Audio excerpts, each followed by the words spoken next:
Hello everyone, welcome to Excel beginner series. This is video number 29.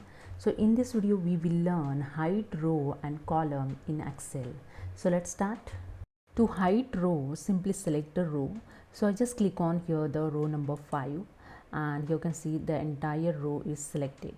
Now I'm going to hide this row. Simply go to the home tab. In cells group, click on the format option. In visibility, click on the hide and unhide, then click on the hide row. That's it, your row is hide. Now to unhide row, select the above and below the hidden rows. So I select the 4 and 6 row number, and now I go to the home tab. In cells group, click on the format option.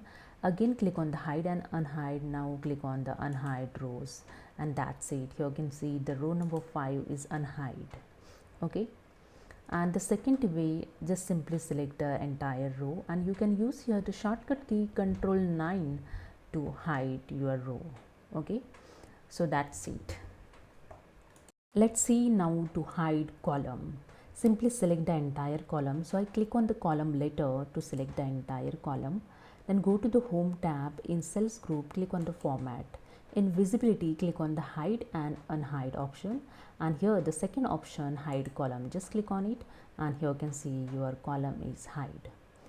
To unhide hidden column, to select the column left and right of it, then same as go to the home tab. In cells group, click on the format. In visibility, click on the hide and unhide, then click on the unhide column, and that's it, your column is unhide. So second way to hide column, simply select the entire column, and you can use here shortcut key Ctrl 0 to hide column. So that's it. Hope you understood. If you like this, please subscribe. Thank you so much.